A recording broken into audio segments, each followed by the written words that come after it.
Bear down, Bears fans. Another edition of the Chicago Bears podcast coming your way. Pat, the designer, a very tanned Jason McKie in the building. He's back off of vacay. Hope he had a phenomenal time. Got to hear about the vacay. Also, got to talk about Bears roster rankings. PFF has been showing love all offseason, and now we kind of suck. I don't know about that one. I don't know if I'm vibing with that one. Got to talk about that and then get J-Mac's thoughts. We had the conversation with Courtney on the changes that are going to be made to OTAs yesterday on the show. Want to get the player perspective on that, how Jason thinks that things could change up from a player perspective. Does he like it or not? All that and more in today's episode of the Chicago Bears podcast. Hit that like button, subscribe to the page, leave that 5-star review. Y'all know what to do, man. J-Mac, my guy, you were looking refreshed, brother. You look like you had a well-lived vacation. Yeah, it was a good time, man. A good opportunity to fellowship with a lot of my teammates from college, and we do a trip once a year, so it's good to go out and we went to Costa Rica, got an opportunity to go out and do some excursions, snorkeling, ATVing. I mean, we did everything that you could do, man. It was fun, but that's the bonds that's created through the game of football, and whether it's high school, college, or pros, like there's bonds that'll last a lifetime. A lot of my Bears teammates was in my wedding. I was in their weddings. Their kids, I'm their uncle and vice versa. So, that, and you see each other's family grow up. You see each other grow as men, but you also see, your family grow as well. And that's the bonds that's created, just outside of being on the field, on the football field. It's created because you have those bonds, and you're hanging out with each other off the field, and it builds chemistry on the field, which leads to success. But it also helps, you build a family, and you keep those long-lasting relationships that you have for a long time. So that's what was involved in our trip. A lot of my college buddies and stuff like that. So it's a good time, man. It's just football, just overall enhancing your experience at life. Yeah, I mean, listen, did y'all see any stingrays while snorkeling? Because it's on site. I still got Steve back. Yeah, yeah, man. It's a lot of dolphins. We were out there. We saw some dolphins and a lot of fish and stuff like that. But thank God, no sharks. But it was a good time, man. The water was clear. It was hot. It was hot. It was like 97. I was. You look like you're still sweating, dog. Man, I was your complexion when I left. And you see how dark I am now. I'm almost as dark as my black shirt. It looks like I don't even have a beard because I'm so dark. Hey, man. Hey, beard up? No, I'm just black. You unlockable right now. You know what I mean? They got you unlocked character. You unlockable right now. That's all right. Hey, man. The football hasn't stopped here. People have been losing their minds left and right over the Chicago Bears. And listen, it's always a good time when we get to break down our favorite team. And PFF trying to bring the mood down a little bit today. As PFF released their roster rankings. Now, I will say this. I was a little surprised as I read through this article on the roster rankings, because a lot of what we've seen from PFF, for lack of a better word, has been quite glazing for the Chicago Bears. You know what I mean? Like there's been a lot of love the Bears way, especially with individual players, with ranking units of the team, right? We saw the wide receiver unit. I believe they had one of the top 5 wide receiver units in the NFL. Defensively, they believe they have the best DB unit in the NFL. They believe they have a top 10 linebacker unit in the NFL. So all of these things that we see, they love Braxton Jones, which, here in Chicago, we question that often. And then I go through this roster ranking, and I'm starting to go through teams. I'm going, okay, 2 Kansas City. All right, 2 Kansas City, maybe a little crazy, but I'm with it. Okay, number 1, San Francisco. 3, all right, we got Philly. Okay, Philly's in the building. 4, Jets. Then I start get past 10, and I'm like, hold on now. Where the Bears at? Yeah, it's like when Shaq, when they did that like April Fool's prank on Shaq of the top 20 centers, and Shaq wasn't on the list. Like, we got Bills 10, we got Miami 11, we got Cleveland 12. Hold on now. All right, I got to start breathing now. We got Green Bay 13. Okay, maybe a little bit. Rams 14, Falcons 15. Now we're getting 16. 16 is Pittsburgh. Yeah. 17 Seattle. 18 Tampa. 19 is in excuse me. 19, and this is why I know whoever does these rankings watches the show. 19 is the Jacksonville Jaguars. You son. And then coming in 20, your beloved Chicago Bears. I mean, I'm not sitting here, and I haven't been one to sit here and tell you this team is going to be overwhelmingly amazing. I'm not telling you they're a Super Bowl team. But I was a little surprised to see the Bears come in 20th on this list. When you hear some of the names that are ahead of Chicago, do you agree with kind of what they're saying? Of course, all of this is on paper. Do you agree with kind of where the Bears roster ranking is right now? Or do you feel like the Bears have probably one of the better rosters in the NFL? Yeah, on paper, right? Air On quotes paper, on that for the listeners. yeah, the game's played on grass. You know what I mean? And here's the thing that I'm going to go into a little bit more depth before I actually break down the Bears position groups and then break down their roster, right?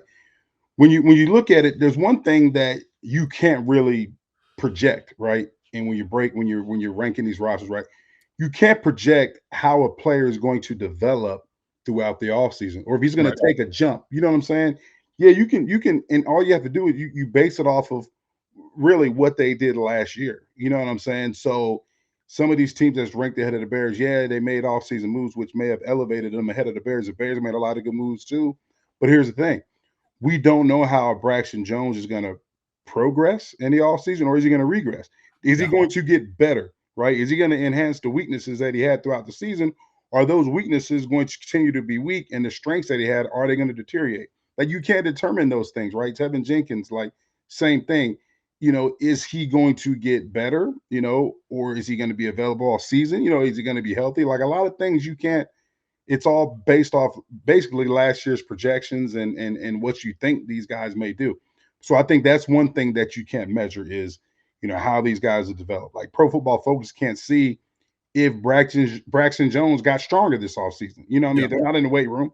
They're not seeing his testing numbers. You know what I mean? So that's one thing that you can't project. But what the one thing that I do know is, going off of last year's projections, right? And kind of if you want to forecast, what this Bears, I'll go to the Bears defense, what this defense can be.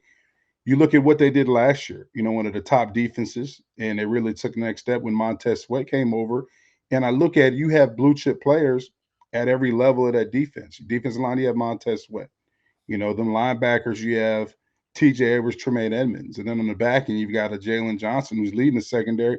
Then you got two young, great players, and you've got Brisker and Gordon, and then you've got some, good players that's going to be in their second year, like a Tyreek Stevenson and Terrell Smith. So I look at it and I say this: just on the defensive side of the ball, you got a defense who has those players, but also is going to be in a system under Coach Matt Eberflus for the third straight season. So not a lot of learning a scheme. It's just going to be more of really enhancing the scheme and those players developing and getting better. Right? We've heard things, reports coming out of OTAs that Javon Dexter has came in leaner, really worked on his body, and that's something that we talked about, Pat, in the offseason. Last season when Javon last season he didn't look like that three technique that they need in this 4-3 scheme. You need a disruptor, a guy that's going to quick off the ball, be able to really, put pressure, on the quarterback in the passing game, but also is strong enough to play the run. And we saw him as more of a guy who was just didn't have the quickness to get off the ball and couldn't be a disruptor like you'd want him to be in this system. So when I look in this system, I look at a guy playing that three technique like a Tommy Harris. So you go back and you see, Javon's worked on his body. He's gotten leaner because he knows he has to get quicker if he wants to be that three technique in this system. And that's something that we can't project right there. Will he take the next step? It's his second year in the system, but now he's really enhanced his body to help him, make those weaknesses that he had last year. He's trying to turn those into strengths. And then we don't know who the other edge is going to be opposite Montez Sweat. You know what I'm saying? So those are some of the factors I'm talking about when you're ranking not just the Bears, but all these rosters, things that you can only go off projections from last year. And there's some things you can't see in terms of development. And you go to the offensive side of the ball, you look at that offensive line, like I said, Braxton Jones, we don't know. We don't know what the center is going to be like. We don't know Tevin Jenkins is going to be like. We don't know what Nate Davis is going to be. Is he going to take a next step? He's going to be healthy. He's going to be available. Like a lot of things you can't project. Darnell Wright, is he going to take the next step? Second year in the league, second, new system. So the offense, you're already going to be behind because you're in another new system. But is the game going to slow down for Darnell Wright because he played an entire season? Is that confidence going to, is he, what is he working on this offseason that we can't see? You know what I'm saying? And then from a receiver standpoint, you hit it on the head. We definitely got better in that aspect, bringing over, Keenan Allen and drafting Rome Odunze, and you bring in Gerald Everett, but at the same time, now you got a rookie quarterback leading these guys. How is he going to develop? Yeah. So those are things that it's hard to, you got to put projections somewhere. You got to rank these teams somewhere, but those are things that are left out when you're projecting teams on paper, and it all play out during the season. But that being said, I don't think there's 19 better rosters on paper that's better than the Bears when you look at player for player. Yeah, and I think that's what to me kind of threw me off about this, because even some of the teams that are ahead of them listed, I mean, like Jacksonville, okay, maybe you're throwing them up there because of what they were supposed to do on paper last year, but I didn't think that they got tremendously better this season. I didn't think that they were that much of a better team than the Bears heading into or coming out of last season. I'll give Tampa, I'll still put up there. Tampa, a playoff team. Seattle being at 17 for me. Like, what is this great jump that Seattle's going to take this year that they didn't take last season? Yeah. I mean, this is not like it was Jackson Smith and Jigba is going to be the guy that gets them to the next level this season. Like that, there's a lot of issues and maybe they run the football a little bit more without Shane Waldron being there, and maybe that brings more of a balanced offense, and that kind of puts things back in their favor. But as I started just going through the rankings, it was just kind of like, I really don't understand kind of your rhyme or reason for this. Even right, Pittsburgh being there, okay, Pittsburgh, I can deal with that, because if Russ plays like Russ played in the second half of that last season, they're going to be a good football team, right? And I think that projects out well, but it was tough for me with all the additions that the Bears made for me to find 20 rosters better than the Bears. Now, I'm not saying the Bears are top 5. I'd say if you got the Bears around 13 to 15 range, I probably could agree with that, because realistically, what everybody's big question mark is on the Bears is the left tackle. Yep. Who is a serviceable left tackle. I'm not saying he's horrible. I just think that that's a question mark for our offensive line. And the guy rushing opposite Montez Sweat. Okay, how much of a boost do you get if all of a sudden we sign Yannick Ngakoue? Is that make our defensive line worse? Is that a move that all of a sudden jumps us up 5-6 spots? Because they do have as our biggest weakness heading into this season. Hold on, let me get back down to the Bears here. Our biggest weakness heading into this season, defensive line. The midseason addition of Montez Sweat was much needed, but the Bears defensive line is still ranked last in the NFL in pass rush grade in 2023. Given the dynamic offenses in the NFC North, that until that unit will need to find greater production, especially with the low blitz tendencies in Matt Eberflus's defense. Okay, so the offenses in the NFC North that dominated us. Green Bay in the first game. Yeah, and the last game. I mean, they still only put up. I hate to admit it, but they still only put up 17 points, though. Yeah, you're right. You're right. You know what I mean? Like, yes, they did put up a lot of yards. They were getting a ton of yards on us that day. I think Jordan Love threw for 330 or something like that. It was crazy, but it still resulted in 17 points. But I think here's another thing too that I think, that I failed to look at when talking about these roster rankings, right? That I think we haven't mentioned yet, right? The depth, right? The depth, and it's a catch-22 because you're saying depth, right? Montez Sweat, who's behind Montez? You know what I'm saying? Marcus Walker, real fast. Who's the other end? We don't even know who the other end is, and then who's behind the other end? Yeah. You see what I'm saying? Yeah, but at the same time, it's still hard because, like I said, it's all based off projections. Hell, training camp's going to start. There's going to be somebody, like there is every year, that we don't even know about that's going to make a splash and is going to be on this team. But then there's going to be somebody on this team who we're expecting to make the team that won't be on the team. So it's like, are they just basing this off of projected starters, projected depth overall? It's that's what makes it so interesting, to figure out how they're ranking this thing. Because when you look at the Bears' overall depth, yeah, we talked about the blue chip guys, the front end guys, but behind those guys, a lot of question marks. You know what I'm saying? Even the linebackers, right? Yeah. Jack Sanborn's got it and done some great things, right? But behind him, who is there? A lot of unproven guys who, haven't gotten opportunities. And you know what you have in TJ and Tremaine. Those guys are ballers. Jack has played well when he's got in, but other than that, after that, you got guys that haven't gotten opportunity. You got guys that have only played special teams. So it's you bring over Kevin Byard and I mean, yes, on paper, your projected starters, like it's solid. Third year in the system, you should pick up where you left off. But all these teams, right? You don't know how these guys are going to fit in a new system with the new guys they brought over. How does Kevin Byard fit in? Can he be better than Eddie Jackson in the system? Yeah, we hope so. He's cheaper, right? And we hope he can be better, but we don't know. Right. Same thing with Kansas City. They're ranked number 2, but you brought in you bring in who they bring? Hollywood Brown. Yeah. Rasheed Rice, we don't know. He's up in the air, and granted, like they're high because you got a quarterback that is an eraser, right? He can erase a lot of the deficiencies. He can erase a lot of the mistakes that you may have in terms of execution as an offense because he's that type of true generational player. We can actually tag him with that line because he's proven it, and I think that's why they're high because he's overcome deficiencies and the lack of talent time and time again. And he always has Kansas City right there knocking on the door because of his ability as a quarterback and because they have one of the greatest coaches of all time that understands and knows how to get the most out of whatever roster that he's presented with. So I think, you got to factor in a lot of those things. Yeah, and listen, they kind of protect themselves with this too. It's got their X factor right now for 2024 is Darnell Wright, so the young fella you draft last year who's got to be great on the offensive line, and their rookie to watch is Caleb Williams. Yeah, right. So like, hey, we're saying that this guy is here, and this is why I say take everything right. All of these articles, all these think pieces that are written in the offseason, all these podcasts that are coming out in the offseason, take all of them with a grain of salt because all of it is. I'm standing on this point to the nth degree unless this happens.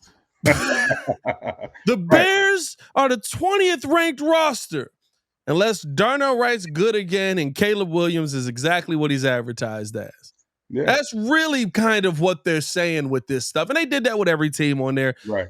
Of course, right, as Bears fans, you get a little uptight when you hear we got the 20th ranked roster in the NFL. I just don't believe that is the case for the Chicago Bears. I don't believe that they're that low of a roster, but it also does all depend on Caleb Williams being moderately good in his first year for you to achieve the things that we think this Bears team is supposed to achieve. Yeah, and you look at it too, like I would, it'd be interesting too is and I don't know if they'll do this, but you're ranking the rosters, right? And then it's all about the coaches on how they're going to put this thing together. Yeah. You know what I mean? Like I think the most, to me, in my opinion, the most important coach this season for the Bears is not Matt Eberflus. Shane Waldron. Not even him. I think it's the quarterback. I'm going to say it's the quarterback coach. Oh, Kerry Joseph. Yes, because he's going to spend the most time with Caleb Williams. Yeah. He's going to be extremely vital in his development, right? Because he's going to, they're going to develop a personal relationship. They're going to develop a coach-player relationship. But it's Kerry Joseph's job to do everything possible, right, to make sure that Caleb's developing at a rapid rate, but to also, if things are going too fast for him, it's Kerry's job to communicate with Shane Waldron and say, we got to slow down. He's not picking this up. And Shane will be around a lot of the times too, because he'll be in those meetings with Caleb and Kerry, but Kerry is going to be around around Caleb more than anybody. It's almost double important too, because if the Bears see a significant level of offensive success this season, Shane Waldron not gonna be here next year. Shane Waldron gonna be somebody head coach, which means who's gonna be your next OC? It could be probably gonna be Kerry Joseph. Exactly. You see what I'm saying? So it's like this thing is it's crazy, you know, and it's just a matter of how you put things together. Like we've got so many, and it'd be interesting to see. I don't know if they've done it. I'm sure there's something out there, but you know, let's rank the offseason moves. And the Bears have made just as, I mean, they should be definitely high based upon what they did in free agency.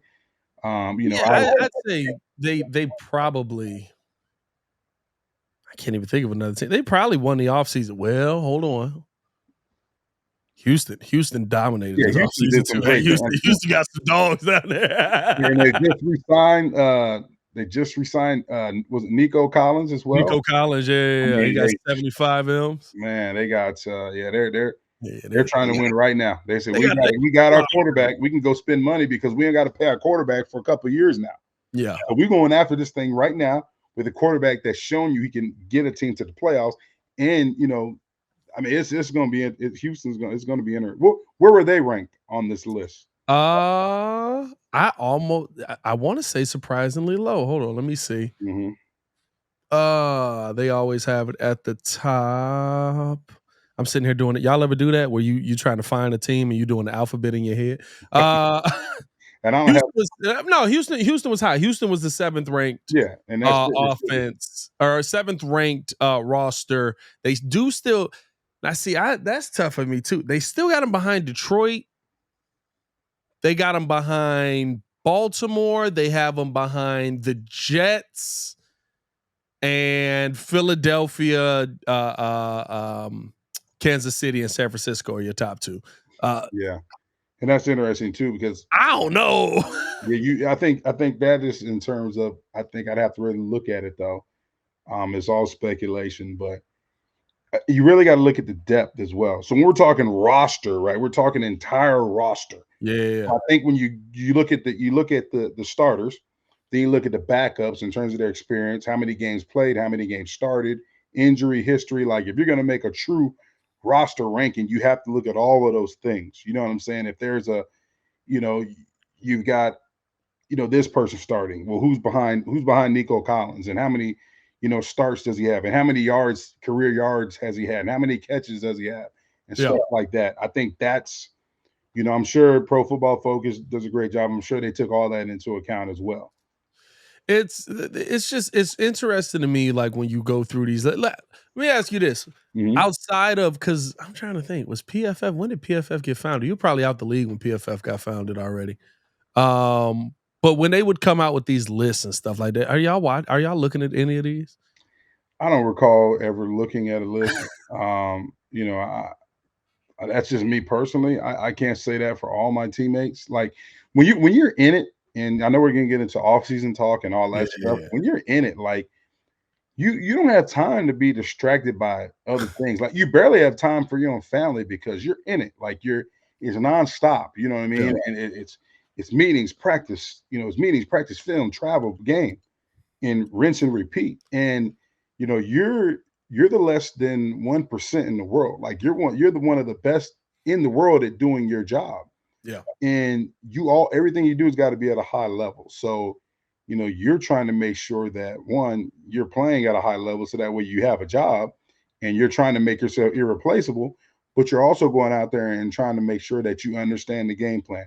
You know, I'm making sure that I'm lifting so that my body's ready, you know, to withstand the rigors of a long season. You know, I've got to make sure that, you know, I understand my opponent. I got to be, you know, on my P's and Q's and make sure I go out there and perform at a high level because, you know, if you're not doing that, well, then you're doing your team a disservice, organization a disservice, and you'll get replaced. It's that quick.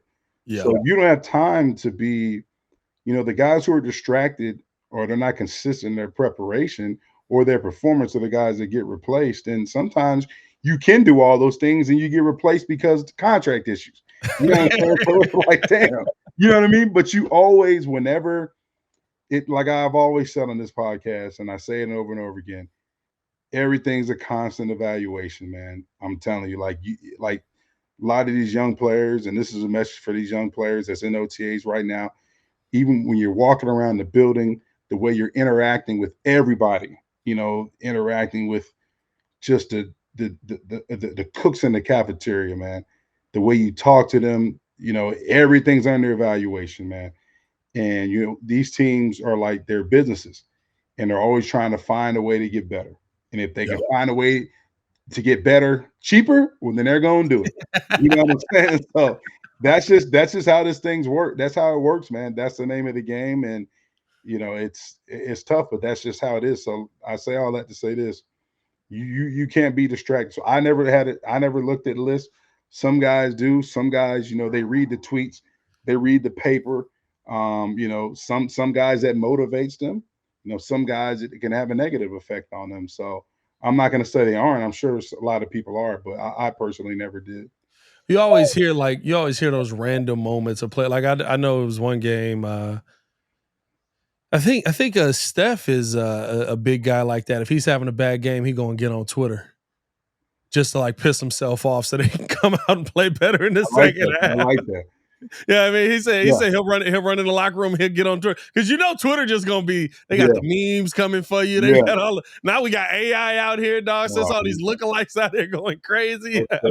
That's a good strategy though. Like, I mean, hey, if you want to get motivated and have a bad game and go on there and look at the fans, ripping you to shreds because you had a bad game or a bad play. You gotta be strong-willed for that. I ain't gonna lie to you. It'd be moments where because Twitter is like elementary school kids. You know what I mean? Yeah. Elementary school kid. Remember joking with us in elementary school and they hit you with a joke that like hits you in your soul. Yeah. You be like, that ain't really a joke, bro. You be, hey, that's why your shoes ain't tied. That's why you ain't got no daddy. You be, dang, wait a minute, dog. Right. A lot of your mama jokes. A lot of your mama jokes led to fights and out of school suspension. Your mama, next thing you know, you're throwing fists. Boom, boom, boom, boom, boom, boom, boom. Desk moving, books knocked all over the place, milk spilled everywhere in the lunchroom. Like, hey, for the dumbest ones too, be like, your mama fat, you get in a fight and be like, what'd you fight him for? It's like, oh, you said my mama was fat. Hey, your mama weighed 96 pounds, bro. Like, clearly you can see. Right. She's not fat. Like, why did that get to you? Hey, you gotta have thick skin to go on X some of these days. You know what I mean? Like you be, dang, that was a good joke. Yeah. Let me go to the gym for 2 hours real quick. I'm getting all the fat jokes right now. I got to get back in the gym. I see y'all out there. Shout out to y'all trying to motivate me by fat shaming. I'm here for it. Let's keep this thing moving along. Appreciate y'all. Hit that like button. Subscribe to the page. Leave that 5-star review. Y'all know what to do, man. We talked about this yesterday a little bit with the NFLPA working to finalize proposal to overhaul the offseason workout program. For those of you that didn't get a chance to listen yesterday, the NFL Players Association is working to finalize a proposal to overhaul the offseason starting as soon as next season, eliminating voluntary on-field work in the spring in favor of a longer training camp ramp up with players reporting in mid-June to early July per sources. Of course, they have the aspect of it where you want to talk about, okay, how is this going to affect player injury? Tom Pelissero tweeted out yesterday, the NFLPA has consulted medical and performance experts to create a solution for reducing injuries and maximizing player recovery time. Under the potential proposal, virtual classroom work would still be permitted in the spring, but no practices until camp. Now, J-Mac, you come from an era where OTAs basically meant strap them up. Here we go. We about to start hitting each other.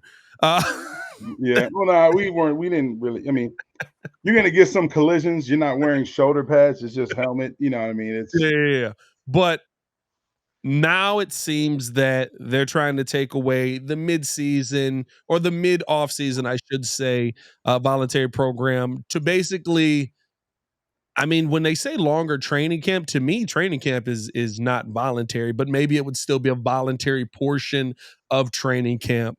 Do you think that this would be a benefit to play on the field, or do you think that this is just another situation where you're kind of trying to just move things around to, I mean, to me, this sets up for an 18-game season. Me and Courtney talked about that yesterday, where you're just trying to like own football for the duration of July all the way until February. Here's the thing that I take away from this, right? And I see the NFLPA, always trying to find ways to protect the players, protect them from injuries, protect them from being overworked. I get it, but I think the one thing I think it's definitely going to help them in that aspect. But here's the thing: I think that you lose in terms of a team or building a team or building a culture. You lose the fellowship, you lose the time to bond and the chemistry. Because right now these guys are OTAs are going out there. So phase one, you're mainly watching film. Phase two, you're Yeah. just doing individual drills. And phase three, you're actually going out there, you're running team, you're running a 7-on-7 period, and you're still doing it. So it's like a broken down mini practice, right? But after that, you have the guys are all in town. But after that, they go and do things together. You know what I'm saying? Like, so Right. they're going out to eat, they're going to play golf and stuff like that. You know what I mean? Like they're going to hang out. I had the opportunity to hang out with Kyrie Blasingame before I went on vacation on 2 occasions. It gives me time to build bonds with these guys before the season even starts. Yeah. You know what I'm saying? But I think that's what you miss, and you also miss, time of necessarily having your rookies come in early, because if you only have that one mini camp and then you have a longer training camp and ramp up, well, you're not going to have an opportunity for Caleb Williams to build a bond with his new receivers. Yeah, they may go out to California and USC and do it on the field, but you're not going to have a chance to do that with Shane Waldron, with Kerry Joseph. You know what I'm saying? At your facility where you're seeing them, you're trying to implement your scheme. And it's one thing to implement it, on a Zoom call or whatever type of call they use, but it's one thing to be able to implement it in your own classroom, your own meeting room, and then go out there on your own practice field and perform, the same things that you installed. So you lose that. So in terms of, yeah, longer camp, but I think you lose that bonding and that chemistry that you need to really develop a team other than just the X's and O's. Wouldn't you be able to do that? And this is just me playing devil's advocate.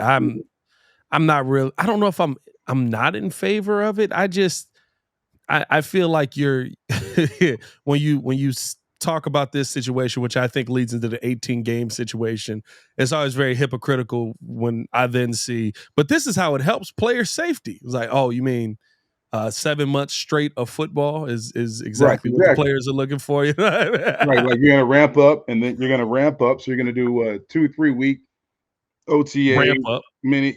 You know what I mean? And then go into a long training camp, then go into a preseason, then go into a long season. Like, Yeah. so I think the way you do it That now. may be getting longer.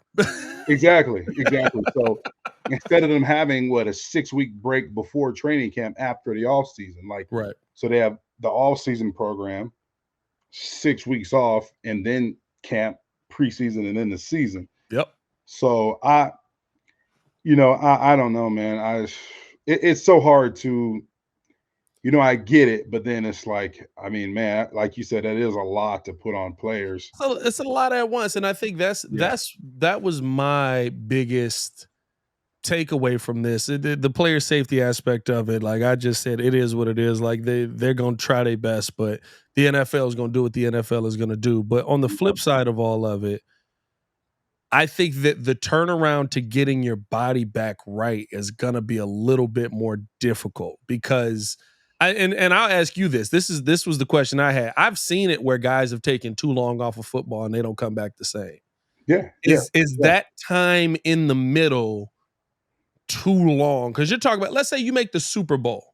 You're finishing your season next year, February 28th, something like Mhm. that. If they were to implement this, right? You're finishing, or 25th, something like that. You're finishing your season pretty much right at the end of February. Mhm. You have March, April, May, June, July. 5 straight months off. Is that too long to go without dealing with the contact that football brings? Yeah, I mean, I think it is a long time. I think it's a long time to be away from, your team, your teammates. I'm not saying that you're going to be away from all of them. Us, you're going to be away from some of them, not all of them, because Yeah. you're going to be doing stuff. But I do think it's a long time off. On the flip side, I think the players would like it because a lot of these guys have their own specialized trainers, their own specialized, receivers coaches, their own specialized running back coaches, their own specialized training facilities that they like Yeah. to go to. You know what I mean? And that's why you see a lot of guys not at OTAs because they want to do things how they've been doing it. They feel like, not saying that they're respective off-season program isn't good. They're just used to being with their trainer, and they like the results they've gotten with their trainer or their own performance training center or wherever they're training at. So it's, guys are going to work, but then there's some guys, some of my teammates who would be like, hey, you know what? I'm not doing anything once the season's over until we report to off-season workouts. I'm taking a break, letting my body heal up. Like it was said last year, DJ Moore said he doesn't even run routes in the offseason leading up until, because you're doing it from training camp. You're doing it once you get back to Hallis, you're doing it. You're doing it in OTAs and mini camp, and then throughout the season. So he said he gives his body a break. So I get it. I just think I like the point that you made, having it go from an extended training camp ramp up to training camp and then to preseason to season. That I think that's a lot. Yeah. That's a lot.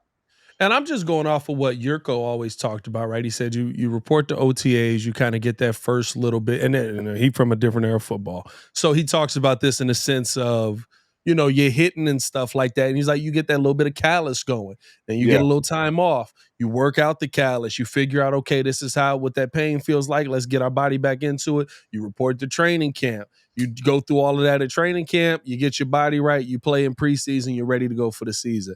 I wonder if we're take some time away too far, because listen, we've seen it when guys have taken off, and now usually dealing with injury and stuff like that, where you lose 5 months of a season or something like that. You lose an extended time, and then they come back, and it's like it take you a long time to kind of get back into that, kind of get yourself back going. And here's the thing, right? When you look at it, like for me, watching training camp last year, is it really different from an OTA?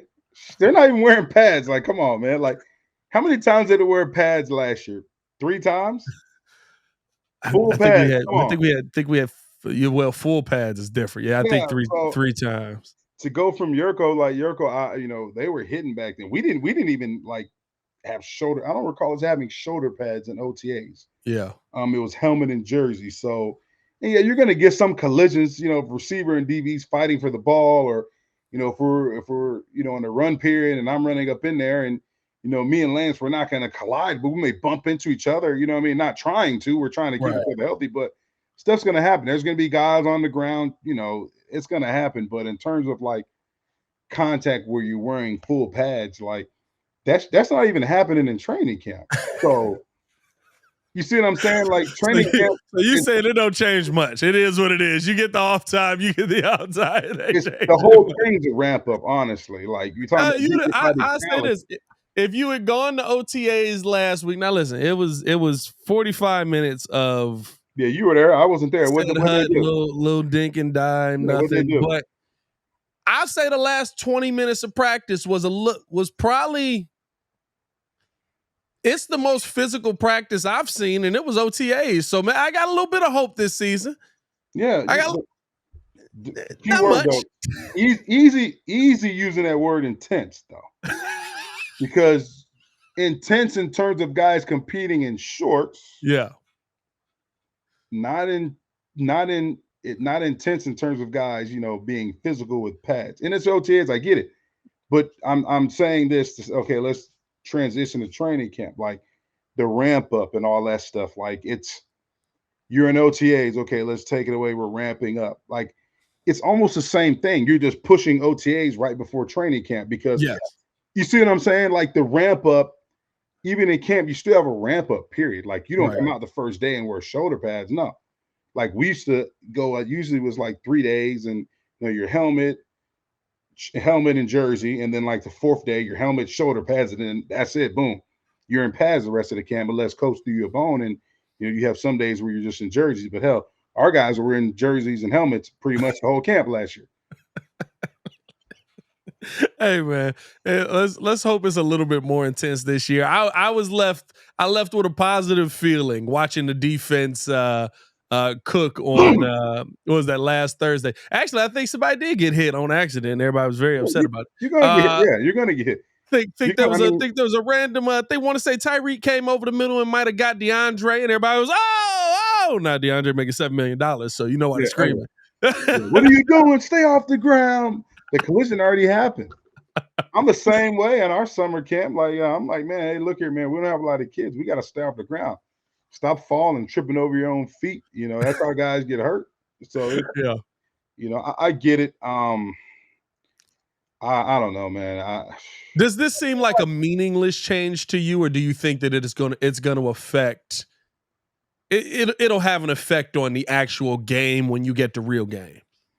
But the thing is, right, they're trying to stop injuries. So, like, even minor injuries, hamstring pulls, this and that. Like, realistically, like if you the way they have it now, right, you get that 6 weeks off, and then you're back at training camp. So now your body's got to try to get jump started again. Right.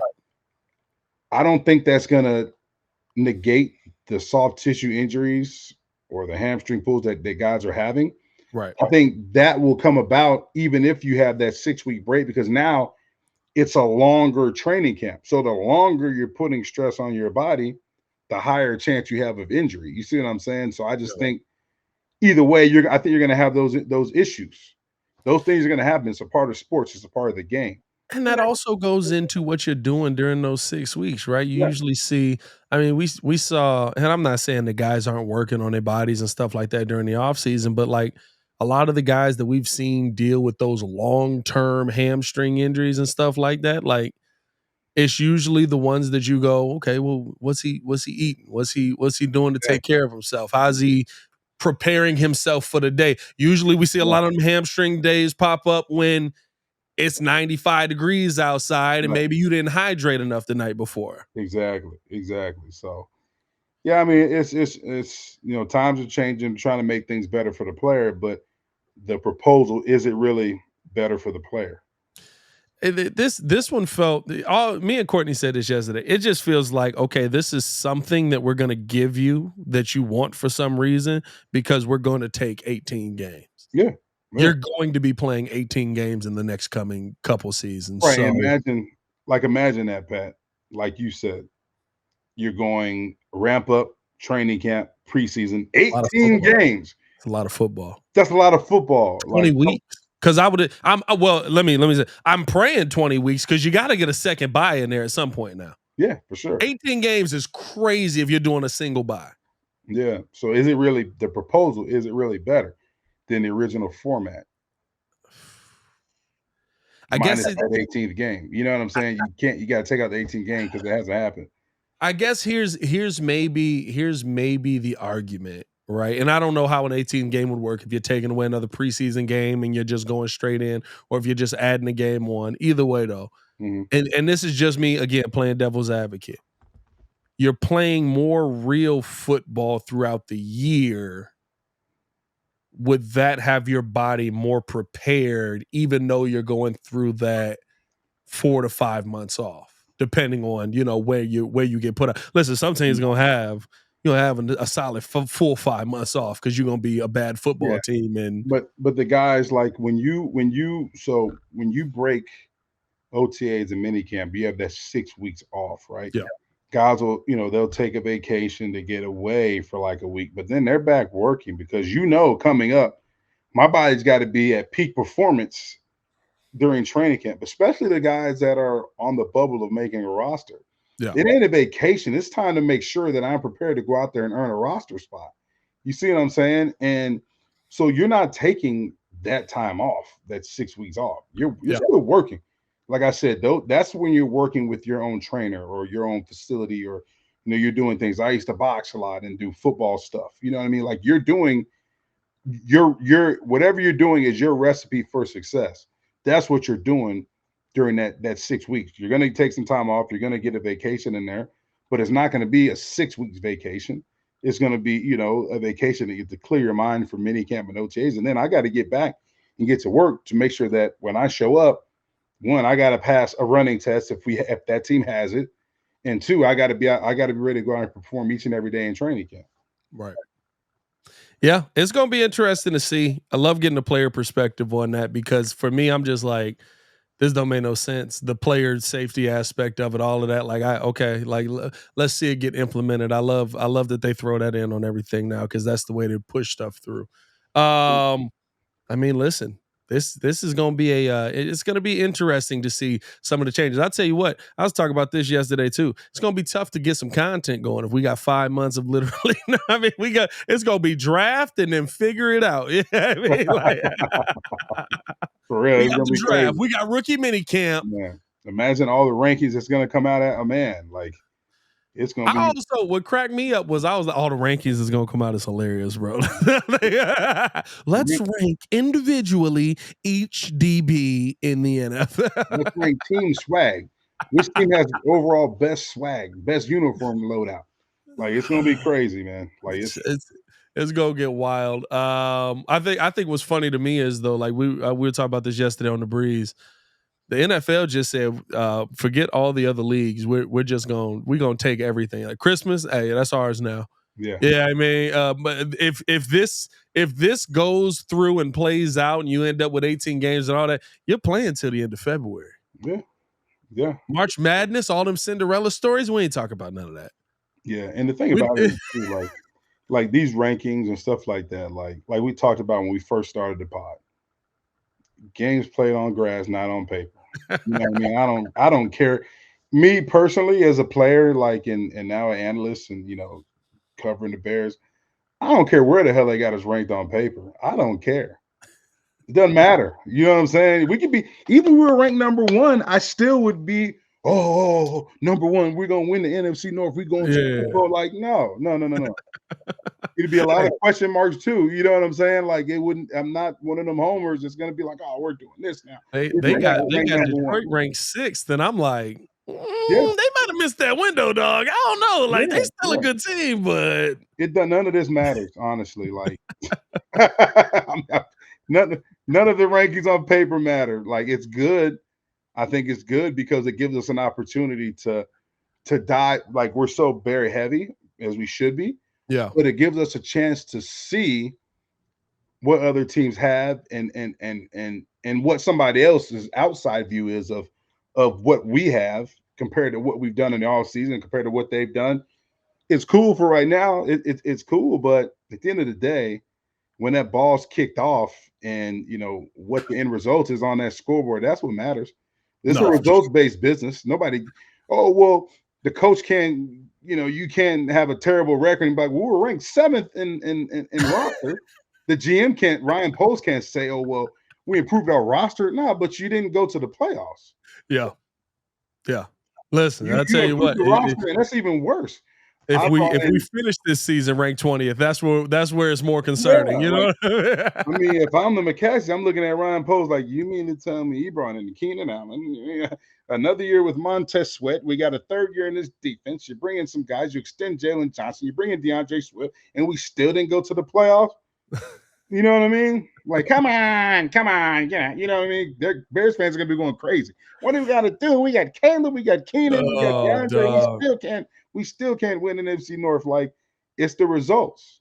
Hey, Bears fans are gonna be losing their minds. I'm gonna be making more skits. I don't know if you've seen the skits I got going with all the Bear fan reactions. I'm gonna be making a bunch of those, dog, because this season's gonna be great. There's gonna be so much good to talk about, and and listen, it's gonna be good. It's gonna be good for the good, or it's gonna be good for the bad. Because if you come into this season after all the moves you made last season, and we sitting here having the same conversation, woo! Yeah, we're gonna claim the good. We're claiming it right now, man. Let's claim the good. I want that. That was about to be crazy. Never mind. Appreciate y'all tuning in and showing love. Hit that like button. Subscribe to the page. Leave that 5-star review. Y'all know what to do. We'll be back tomorrow. Tomorrow we're doing a little flip flop because we've got training camp this Friday. So we'll be at training camp Friday, breaking down everything that's going on, or I should say OTAs on Friday. Yeah, I was like, breaking down everything. I missed some? Yeah, no, we did not move up training camp, Jamie. J-Mac, that's the other part of the offseason program you missed. Man, I'm looking. Hey, I'm about to look like, damn, that's great. We got OTAs Friday with media availability. So I'll be with Courtney on Friday. Tomorrow, me and the good kid breaking down everything going on around the Chicago Bears. And who knows with Yurko? You're going to get some great conversation. That's all you know. Y'all stay safe out there, Chicago. For Jason McKie, your boy, Pat the Designer. Bed down. Peace.